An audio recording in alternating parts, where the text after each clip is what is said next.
తిరుమల శ్రీవారి ఆలయంలో శ్రీ వెంకటేశ్వరుడికి అలంకరించిన వజ్ర వైడూర్యాల ఆభరణాలు తలుక్కుమంటాయి. వెలకట్టలేని స్వర్ణాభరణాలున్న శ్రీవారు ఎన్నో ఆభరణాలతో భక్తులకు రోజూ దర్శన భాగ్యం కలిగిస్తారు. అయితే తిరుమల వెంకన్నను దర్శించుకునేందుకు వచ్చిన ఒక భక్తుడు కూడా కిలోల కొద్దీ ఆభరణాలతో దర్శనమివ్వడం అందరినీ ఆకర్షించింది. తిరుపతి క్షేత్రానికి వెళ్లే భక్తులు వివిధ రకాల బంగారు ఆభరణాలను ధరించి దర్శనం చేసుకుంటారు. అంతేకాదు కొంతమంది భక్తులు ఏడుకొండల వాడికి నిలువు దోపిడీ అంటూ తాము ధరించిన ఆభరణాలను శ్రీవారికి కానుకగా హుండీలో వేస్తారు.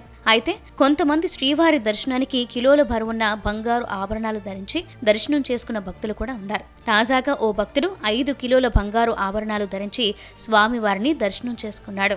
దాదాపు 5 కిలోల బంగారు ఆభరణాలు ధరించి శ్రీవారి విఐపి బ్రేక్ క్యూలో కనిపించారు. ఆలయ మహాద్వారం వద్దకు రాగానే ప్రత్యేక ఆకర్షణగా కనిపించిన విజయ్ కుమార్ ఆలయంలోని భక్తులను ఆకట్టుకున్నాడు. మెడ నిండా బంగారు గొలుసులు వేసుకుని ఆపద మొక్కుల స్వామిని దర్శించుకున్న విజయ్ కుమార్ను చూసి భక్తులు ఆలయం ముందు సెల్ఫీలు తీసుకునేందుకు ఎగబడ్డారు.